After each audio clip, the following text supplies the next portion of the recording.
Hello students, welcome to my YouTube channel M Das maths tuition. আজকের class 10 এর গোলক বসে দেখি 12 করাচ্ছি বন্ধুরা 15 এবং 16 দাগে। আগের ভিডিওতে বলেছিলাম 15-16 দাগ থেকে অবশ্যই আসবে এসএকিউ বা এমসিকিউ।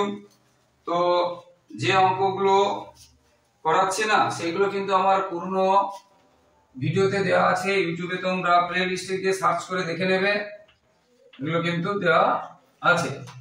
তো প্রথমে 15 একটাতে কি আছে, 2r একক দৈর্ঘ্যের ব্যাসার্ধ, যেটাকে আমরা ব্যাসার্ধ r ধরি, সেই rটা এখানে দেওয়া আছে 2r, সেই rটা দেওয়া আছে 2r। বুঝতে পেরেছো? এখানে অ্যাকচুয়ালি r সমান তো 2r হয় না, মানে আমরা সংক্ষেপে ব্যাসার্ধ r লিখি, এখানে 2r, অর্থাৎ এখানে r সমান তো 2r হয় না, অর্থাৎ আমরা এখানে লিখব ব্যাসার্ধ। এবারে যেহেতু শর্ট প্রশ্ন, এই ভুলগুলো ধরে না, কি বলছো বুঝতে পেরেছো? বা এই যে 2r একক লিখলাম না, শর্ট প্রশ্নের ক্ষেত্রে এই ভুলগুলো ধরে না, বুঝতে পেরেছো? তাহলে ব্যাসার্ধ দেওয়া আছে 2r, তাহলে আয়তন কত হবে?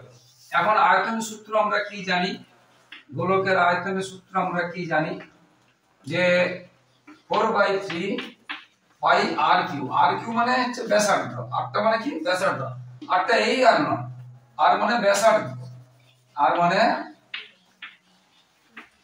ব্যাসার্ধের কিউ। তো এখানে এবং ঘন একক, তো এখানে 4/3 পাই আর কিউ, আরতে কি আছে এখানে, আরতে কি আছে এখানে 2r, কিউ ঘন একক। এখানে একক কথাটা আছে, সেমি, ডেসিমি, মিটার এগুলো থাকে, কিন্তু এখানে নেই। তার এখানে এবার আমরা 4/3 পাই আর কিউ, 2 এর কিউ আমরা কত জানি, এটা যদি আমরা গুণ চিহ্ন দিয়ে প্রকাশ করি, 2 এর কিউ আমরা জানি 8, আর আর কিউ থাকলো এই 8টাকে আমরা সামনে নিয়ে চলে আসতে পারি, হ্যাঁ, মাঝখানে না রেখে, বা উত্তরে কি রকম আছে সেটা দেখতে হবে, বুঝতে পেরেছো? দেখো 8 4 32, দেখো 32/3 বলে একটা আছে, তাহলে 32/3 পাই আর কিউ ঘন একক। দেখো 32/3 পাই মানে একের থেকে অপশন এ, আনসার হবে এটা অপশন এ। তো তোমরা পরীক্ষায় কিন্তু এসব ডান দিকে রাখবে, উত্তরে শুধু লিখবে এরকম করে আনসার এ এবং 32/3 পাই আর কিউ, এইটা পুরো যা আছে ঘন একক, এটা এই অংশটা পুরো বাম দিকে থাকে, উত্তরে শুধু ডান দিকে কিন্তু উত্তরের ডান দিকে এটা লিখবে, শুধু উত্তরটা। যদি কোনো কারণে তোমাদের ভুল হয়, এই উত্তর দেখেই তোমাদের নম্বর দিয়ে দিবে। আবার অনেক ক্ষেত্রে রাব না থাকলেও এই এমসিকিউ ক্ষেত্রে এবং কখনো কখনো এসিকিউ ক্ষেত্রেও নম্বর দিয়ে দিবে, তাই তোমরা অঙ্ক ছেড়ে আসবে না, যতটা পারার চেষ্টা করবে, একদম না পারলে আন্দাজে রেখে লিখবে, বুঝতে পেরেছো? এবারে আমরা 3 এর দাগেরটা করাচ্ছি, আচ্ছা 2 এর দাগেরটা করাচ্ছি। দুটি নিরেট গোলকের আয়তনের অনুপাত দেওয়া আছে 1:8, তাহলে তাদের বক্রতলের ক্ষেত্রফলের অনুপাত কি হবে? দুটো নিরেট গোলকের আয়তনের অনুপাত, আমরা আয়তনে কি জানি, 4/3 পাই আর কিউ। যেহেতু দুটো গোলক বলেছে, প্রথমের গোলকটাকে আমরা r1 ধরব এবং পরের গোলকটাকে আমরা r2 ধরব, r2, এবং সেই আয়তনের অনুপাতে আছে 1/8, বুঝতে পেরেছো? এবার কি চেয়েছে, বক্রতলের ক্ষেত্রফল। কি চেয়েছে? বক্রতলের ক্ষেত্রফল আমরা কি জানি, 4 পাই r স্কয়ার, যেহেতু প্রথমটাকে r1 ধরেছি এবং দ্বিতীয়টাকে 4 পাই, এটা আমরা বক্রতলের ক্ষেত্রফল আমরা এটা জানি। তাহলে এখানে দেখো আমাদের 4 এবং পাই এবং r1 এর মানটা লাগবে, তাহলে আমরা এটা কেটে দিয়ে করতে পারি, বা এই অংশটা রাখতেও পারি 4 এবং পাই, আবার কেটে দিয়েও করতে পারি, কেটে দিয়ে করাটা ভালো। এখানে 4 পাই, এটা কেটে দিলাম, 4/3 পাই, এখানে 4/3 কেটে দিলাম, তাহলে এখানে কি থাকছে r1 Q by r2 Q সমান 1/8। এবার এখানে r1 বাই r2 সমান এই কিউ উঠালে এখানে ঘনমূল করতে হবে। ঘনমূল করলে এখানে প্লাস মাইনাসের ব্যাপার নেই, 1 এর কিউ ঘনমূল করলে কত হবে, এটা হবে 8, এই হবে 2। বুঝতে পেরেছো? তাহলে r1 বাই r2 কত পেলাম, 1/2। এটা আনসার না, r1 বাই r2 হলো 1/2। এবারে আমাদের এই মানটা চেয়েছে বক্রতলের ক্ষেত্রফল, অনুপাত। তো বক্রতলের ক্ষেত্রফল আমরা এটা জানি, 4 বাই কেটে দিলাম, তাহলে এখানে কি থাকছে, r1 বাই r2, তার উপরে এখানে স্কয়ার আমরা এটা হোল স্কয়ার একসাথেও দিতে পারি। বুঝতে পেরেছো? তো এবারে r1 বাই r2 সমান আমরা কত পেয়েছি, 1/2। দেখো এখানে লক্ষ্য করো 1/2 পেয়েছি, তাহলে আমরা লিখব 1/2 এর স্কয়ার, আর 1 স্কয়ার 1 হয়, আর 2 স্কয়ার 4 হয়। বুঝতে পেরেছো? তাহলে 1/4 মানে এখানে অনুপাত হিসাবে যেহেতু আছে 1:4, 1/4 মানে এখানে আমরা পাচ্ছি 1:4। তো 1:4 অপশন কোনটা রয়েছে, বি তে আছে, তার অপশন বি, आंसर হবে অপশন বি। বুঝতে পেরেছো বন্ধুরা? এইভাবে কিন্তু অঙ্কগুলো হবে, মোস্ট ইম্পর্টেন্ট অঙ্ক, বারবার বলছি। আর যে দু একটা অঙ্ক করাচ্ছি না, তোমরা পুরনো ভিডিওতে পেয়ে যাবে, ইউটিউবে ক্লাস 10 প্লেলিস্টে যাবে, ক্লাস 10 পরিমিতি, বসে দেখি 12 পার্ট 1 পার্ট 2 এবং সার্চ করলে তোমরা পেয়ে যাবে। এবার 3 এর দেখে 7 সেমি দৈর্ঘ্যের ব্যাসার্ধের একটি নিরেট গোলকের সমগ্র তলের ক্ষেত্রফল, নিরেট গোলক বলেছে এবং 7 সেমি ব্যাসার্ধ বলেছে, ভালো করে পড়তে হবে, ব্যাসার্ধ বলেছে। এটা একটা গোলক, কি বল, নিরেট। এই অংশটা কিন্তু আছে নিরেট বলেছে বলে এটা হচ্ছে পাই আর স্কয়ার। আর কি চেয়েছে, একটা নিরেট অর্ধগোলকের সমগ্র তলের ক্ষেত্রফল, সমগ্র তল মানে সমতলটাও আছে আর বক্রতলটা আছে, এটা 2 পাই আর স্কয়ার, অর্থাৎ সমগ্র তল হয় 3 পাই আর স্কয়ার। অর্ধগোলকের নিরেটের ক্ষেত্রে এটা যদি একটা বাটি হতো, এটা যদি বাটি হতো, এটা বাটি হলে আমরা শুধু এটা পেতাম, কিন্তু এই অংশটা ফাঁকা। একটা বাউল বা বাটি যদি হতো, এই অংশটা ফাঁকা, তখন কিন্তু এই অংশটা হতো না, শুধু এইটা হতো। বুঝতে পেরেছো? আচ্ছা, 2টা দেওয়া হয়নি, সরি, 2টা দিতে হবে। আর নিরেট বললে, যারা তরমুজের কথা বলেছিলাম, এটা গ্রিন অংশ, একটা লাল অংশ। বুঝতে পেরেছো? 3 পাই আর স্কয়ার, বারবার বলছি। তো সমগ্র তলের ক্ষেত্রফল বের করতে বলেছে, 7 সেমি ব্যাসার্ধ বলেছে, ব্যাসার্ধ সেমি 7 বলে দিয়েছে। তাহলে 3, আচ্ছা পাই মান অঙ্কটা দেখবে, পাই রেখেছে না তুলে দিয়েছে, পাইটা রেখেছে, তাহলে আমরা 22 এর 7 বসাবো না, পাইটাকে পাই রেখে দেবো। কি বলছি বুঝেছো? পাইটাকে পাই রেখে দেবো। এবার আর এর মান আমরা কি পেয়েছি, প্রশ্নে আছে 7, এবং ক্ষেত্রফলে হবে বর্গ, ঘন হবে না, বর্গ সেমি, ক্ষেত্রফলে হবে বর্গ, ক্ষেত্রফলে হবে বর্গ। এবারে 3 পাই 7 সাথে কত হচ্ছে, এটা আমরা যদি ছোট করে গুণ চিহ্ন দিই 49। এবার দেখো এটা আমরা গুণ করে বসাবো, 9 3 কে 27 7, আর এর থাকলো 2, 4 3 12, এত পাই বর্গ সেমি, 147। দেখো সি, অপশন সি তে আছে 147 পাই বর্গ সেমি, অপশন সি তে আছে। এইভাবে কিন্তু সমস্ত অঙ্কগুলো হবে। কি বলছি বুঝতে পেরেছো? এবারে 15 দাগের বি তে আছে, দেখো নিচের বিবৃতিগুলি সত্য না মিথ্যা লেখো। একটি নিরেট গোলকের ব্যাসার্ধের দৈর্ঘ্য দ্বিগুণ করলে গোলকটির আয়তন দ্বিগুণ হবে। এখন দেখো একটা আমরা যে না করে পদ্ধতি অনুযায়ী করো, কি হচ্ছে দেখো। আচ্ছা, এই দাগের যে বাকি অঙ্কগুলো করলাম না, বারবার বলছি মোস্ট ইম্পর্টেন্ট আছে, পরের দুটো অঙ্ক তোমরা কিন্তু আমি এই ভিডিওতে লিংক দিয়ে দেবো, তোমরা কিন্তু পুরনো ভিডিওগুলো থেকে তোমরা দেখে নেবে। তো আমি এখন বিটটা করাচ্ছি, একটি নিরেট গোলকে ব্যাসার্ধের দৈর্ঘ্য দ্বিগুণ করলে আয়তন দ্বিগুণ হবে কিনা।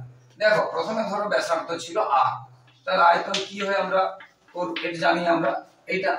এবার আয়তনটা দ্বিগুণ করেছি, মানে 8টাকে 2r করেছি। আমি বারবার বলছি 8টা লেখা যাবে না, অর্থাৎ এটা ব্যাসার্ধ, পরে এটা ব্যাসার্ধ 2r করেছি, তখন আয়তন কি হবে, আমরা এই r এর জায়গায় এখানে আমরা কি লিখব, 2r করেছি। এত সব কিছু লেখার দরকারও নেই শর্ট কোশ্চেনের ক্ষেত্রে। বুঝতে পেরেছো? ব্যাসার্ধ আগে r ছিল, এবারে 2r করেছি, তাহলে কি হলো 4/3 পাই, একটু আগেও করেছিলাম, এটা কত হবে 8r কিউব।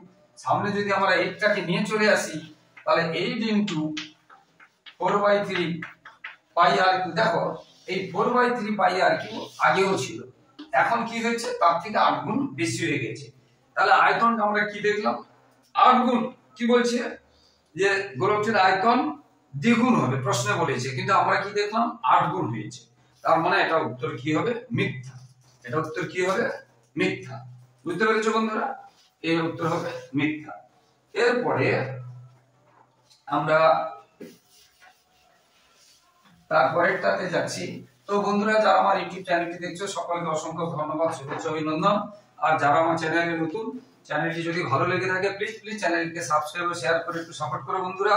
তোমাদের জন্য লাগাতার পরিশ্রম করে এইভাবে ভিডিও দিচ্ছি, তাই তোমাদের কাছ থেকে শুধু এইটুকু সহযোগিতা ভালোবাসা আশা করছি যে তোমরা চ্যানেলকে সাবস্ক্রাইব এবং শেয়ার করে পাশে থাকবে, সাপোর্ট করবে, হেল্প করবে এবং লাইক ও কমেন্ট করতে ভুলো না বন্ধুরা। এবারে দুটি গোলকের বক্রতলের অনুপাত দেওয়া আছে। বক্রতলের অনুপাত কি বলেছে অর্ধগোলক বলেছে, কিন্তু দুটি অর্ধগোলক যেটা বলেছে কি অর্ধগোলক, এটা নিরেট না ফাঁপা এটা কিন্তু বলেনি। দুটি অর্ধগোলকের বক্রতলের ক্ষেত্রফল অনুপাত দেওয়া আছে, নিরেট কি ফাঁপা বলেনি। তো নিরেট হলেও যা ব্যাপারটা আসবে ফাঁপা হলেও তাই আসবে। দেখো যেটা বলেছি যে নিরেট হলেও যা আসবে ফাঁপা হলেও তা আসবে। আমি একটু আগে এটা করেছিলাম, এটা তরমুজ আর বাটি, আমরা বক্রতল বলেছি, তো এটা নিরেট, তাহলে এই অংশটাই তো আমার বক্রতল, আমার একটা কোনো কাজে লাগছে না। এটা ফাঁপা থাকলেও এটা কত হচ্ছে 2π, বুঝতে পেরেছো এটা। তো ওই জন্য এখানে দুটি অর্ধগোলকের বক্রতলের ক্ষেত্রফল নিরেট হোক আর ফাঁপা হোক দুটোর ক্ষেত্রে একই হবে, বুঝতে পেরেছো। কারণ বক্রতল চেয়েছে, সমগ্রতল বলেনি। সমগ্রতল বললে কিন্তু আলাদা হবে। তো এখানে বক্রতলের ক্ষেত্রফল 2πr² প্রথমেরটা, পরেরটা হবে 2πr² এবং সেটা দেওয়া আছে কত 4/9। দুটি অর্ধগোলকের বক্রতলের ক্ষেত্রফলের অনুপাত দেওয়া আছে। তাহলে ব্যাসার্ধের দৈর্ঘ্যের অনুপাত, তাহলে এখানে 2π কেটে দিলাম, তাহলে এখানে r1/r² আছে, এখানে স্কয়ার উঠলে আমরা এখানে বর্গমূল দেব। আর এই ব্যাসার্ধের ক্ষেত্রে আমরা প্লাস মাইনাস দেব না, কারণ ব্যাসার্ধ মাইনাস হয়। তো 4 এর বর্গমূল আমরা জানি, আর 9 এর বর্গমূল কত হবে 3, তাহলে আমরা দেখলাম 2:3। এখন ঘটনা এটাই আছে, তাহলে এটা সত্য, উত্তরেও এটা দেওয়া আছে, আমাদের এটা বেরোলো, তাহলে এটা হবে সত্য। এইভাবে বুঝতে পেরেছো। একটি একতল বিশিষ্ট ঘনবস্তুর নাম, একটা 5 এ আছে ক্লাস, একটি তল, বুঝতে পেরেছো তল, এই যে আমাদের যারা বলছি গোলক, যেটা আমরা ফুটবল, তরমুজ, একটাই বক্রতল, হ্যাঁ বুঝতে পেরেছো, অর্ধটা নয় পুরোটা, সম্পূর্ণটা বক্রতল। তাহলে একটি তল বিশিষ্ট ঘনবস্তুর নাম আমরা কি বলবো গোলক। কি বলবো গোলক। যদি বলে উদাহরণ তখন আমরা কি বলতে পারি তরমুজ, ফুটবল, এই ধরনের, বুঝতে পেরেছি। তাহলে এটা হয়ে গেল, এইভাবে থাকবে। একটি নিরেট অর্ধগোলকের তল সংখ্যা, সমতল সংখ্যা, একটি নিরেট অর্ধগোলকের সমতল সংখ্যা আমরা একটু আগে করেছি। একটি নিরেট অর্ধগোলক বলেছি আমরা, দেখো এটা বক্রতল, একটা সমতল, যেটা তরমুজের লাল অংশটা বলেছিলাম, একটা সমতল আর একটা বক্রতল, এটা 5 এও ছিল। কয়টি বলেছি, আর যদি বলে মোট তল কয়টি তখন হবে 2টি, একটা বক্রতল একটা সমতল। কিন্তু এখানে বলেছে অর্ধগোলক সমতল সংখ্যা, তাহলে আনসারটা হবে 1, আনসারটা হবে 1। এইভাবে অঙ্কগুলো হবে। এবারে আমরা 16 দাগে যাচ্ছি। ভীষণ ইম্পর্টেন্ট আছে, বারবার বলছি।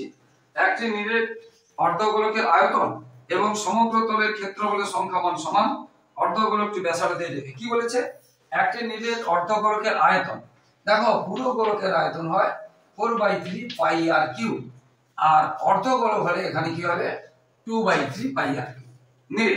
নিরেট অর্ধগোলকের আয়তনের সূত্র কি 4/3πr3 পুরোটা হয়, আর অর্ধগোলক হবে 2/3πr3। এবং সমগ্র তলের ক্ষেত্রফল, অর্ধগোলকের ক্ষেত্রে সমগ্র তলের ক্ষেত্রফল নিরেটের ক্ষেত্রে কি হয় আমরা বলেছিলাম 3πr²। এটা ভীষণ ইম্পর্টেন্ট অঙ্ক এটা। এবারে এখানে চেয়েছে সমান দুটো অর্ধগোলকটির ব্যাসার্ধের দৈর্ঘ্য নির্ণয় করতে বলেছে। এখন দেখো এখানকার পাই কমিয়ে দিলাম, এখানে কিন্তু 3 নিচে আছে, এখানে উপরে আছে, কেটে দিবে না। আর এখানে আর 3টে, এখানে আর দুটো আছে, আমি যদি দুটো করে কমিয়ে দিই তাহলে 2/3r সমান, এখানে কি থাকলো দেখো শুধু 3 থাকলো, এখানে দুটো আর এখানে দুটো আর কমিয়ে দিলাম, তাহলে এখানে একটা আর থাকলো আর এখানে 3 করে থাকলো। এবারে আমরা যদি কণাকুনি গুণ করি এটা দিয়ে, তাহলে আমরা কি পাবো? 2r সমান আমরা 9 পাবো। তাহলে r সমান আমরা 9/2 পাবো। 9/2 মানে আমরা কি লিখতে পারি? 9/2 মানে আমরা কি লিখতে পারি? হ্যাঁ, 4.5।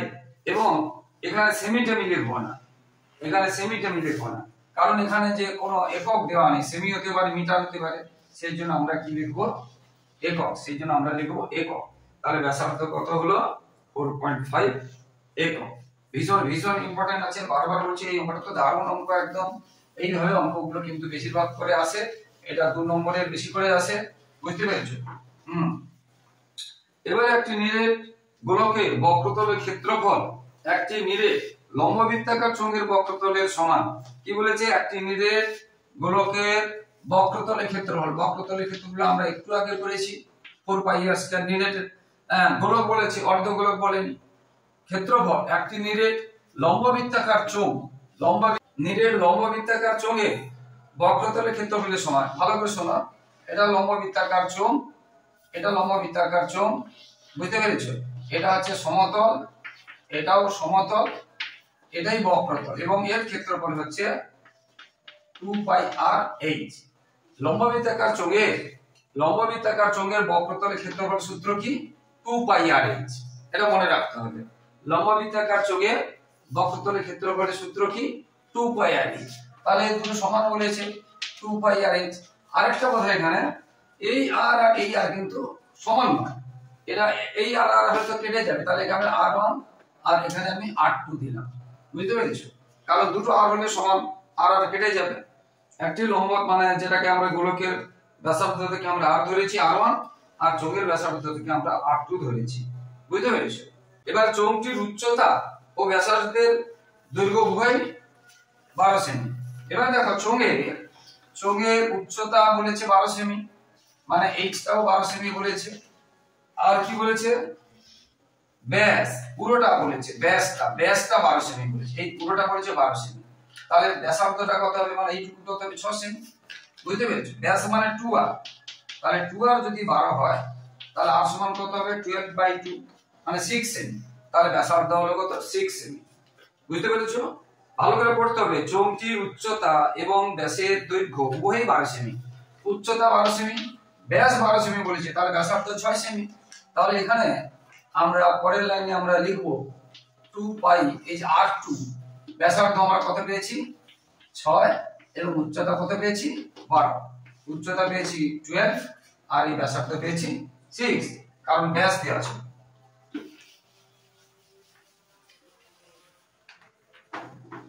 তো এখানে এটাই থাকবে, আরে 4π আর বা লিখে কমা দিলাম। এবার দেখো, এখানকার পাই, এখানকার পাই, এখানকার 2, এখানকার 4 কেটে থাকলো, তাহলে আরেকবার লিখাচ্ছি, এটা থাকলো, এখানে কি থাকছে?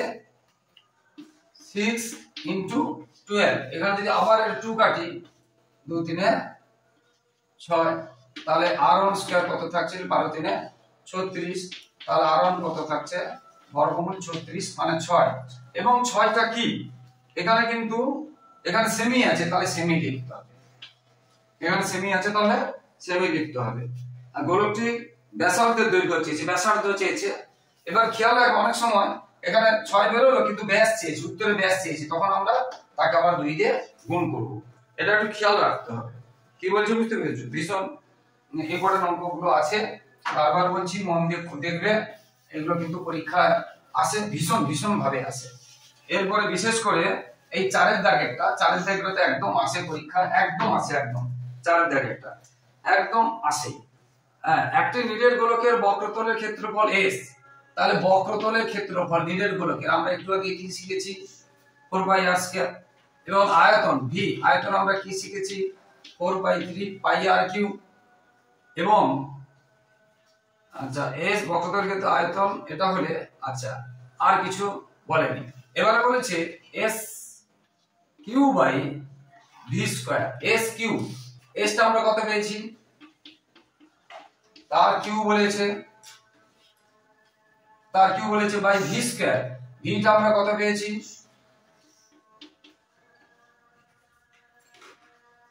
তার কি বলেছে স্কয়ার বলেছে, তার কি বলেছে স্কয়ার বলেছে, বুঝতে পেরেছো? তাহলে s সমান এটা পেয়েছি তার কিউব, আর v সমান আমরা যে আয়তন সূত্র এটা তার স্কয়ার দিয়েছি। এবারে এটাকে আমাদের কাটাকাটি করে পাই এর মান না বসিয়ে বলে দিয়েছে বের করতে হবে।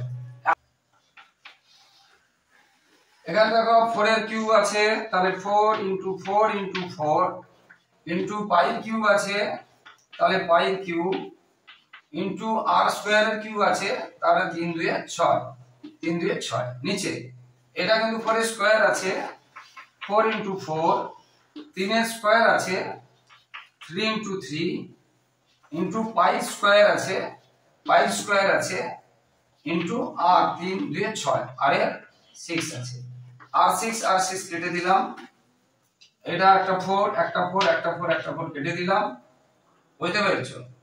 এবারে আমরা পরের লাইনে করছি। দেখো লক্ষ্য করে এখানে উপর একটা 4 আছে এবং এখানে দেখো পাই 3টে, এখানে পাই 2টো, তার উপর আর একটা পাই থেকে গেছে। দেখো লক্ষ্য করে পাই 3টে পাই 2টো, আর উপরে একটা বেশি আছে। আর এখানে দেখো 9টা কিন্তু কোথায় আছে, 9টা কিন্তু নিচে আছে, এটা খেয়াল করে দেখো, এটা কিন্তু একটা ভগ্নাংশ আছে, এটা নিচে আছে, অর্থাৎ এটা উল্টে যাবে পরের লাইনে, অর্থাৎ 4 পাই ইনটু 9 পাই 1, অর্থাৎ 9 4 36, 36 পাই, 36 পাই, বুঝতে পেরেছো? এটা কিন্তু খেয়াল রাখবে এই 3টা কিন্তু শুধু নিচে নেই, 1 বাই, এটা ভগ্নাংশ, বুঝতে পেরেছো? নিচে 1 বাই, এটা খেয়াল রাখবে, তাহলে উল্টে যায়, তাহলে 36 9 4 যা 36, 9 4 36 পাই, এটা হয়ে গেল উত্তর, এটা হয়ে গেল উত্তর। এইভাবে সমস্ত অঙ্কগুলো হবে বন্ধুরা। তো যারা আমার চ্যানেলে নতুন প্লিজ চ্যানেলকে সাবস্ক্রাইব এবং শেয়ার করতে সাপোর্ট করো বন্ধুরা। তোমাদের ভালোবাসা ছাড়া আমরা একটু এগোতে পারবো না, তাই তোমাদের সহযোগিতা চাই। সাবস্ক্রাইব এবং শেয়ারের মধ্যে দিয়ে লাইক ও কমেন্ট করতে বলো না। আর তোমাদের ক্লাস 10 দ্বিতীয় এবং তৃতীয় প্রথম সমস্ত ইউনিটের সাজেশন উত্তর সহ দেওয়া হয়, ভালো ভালো স্কুলের প্রশ্ন উত্তর সহ দেওয়া হয়, এবং মাধ্যমিক টেস্ট পেপারে এবিটি এবং পর্ষদ সমস্ত টেস্ট পেপারের উত্তর করে দেওয়া হয়, শুধু অঙ্ক নয়, জীবনবিজ্ঞান গতিবিজ্ঞান ইত্যাদি সাবজেক্ট করে দেয়। তাই আমার ইউটিউব চ্যানেলটি তোমরা ফলো করো, তোমাদের অবশ্যই উপকার হবে, এবং ভাই বোনদের শেয়ার করো। 5 থেকে 10 পর্যন্ত করে দেওয়া হয়, তাই তাদের উপকৃত হবে, তারাও উপকার পাবে। সবাই ভালো থাকো, সবার ভবিষ্যৎ ভালো হোক, সবাই পড়াশোনা মন দিয়ে করো। জয় হিন্দ, বন্দে মাতরম।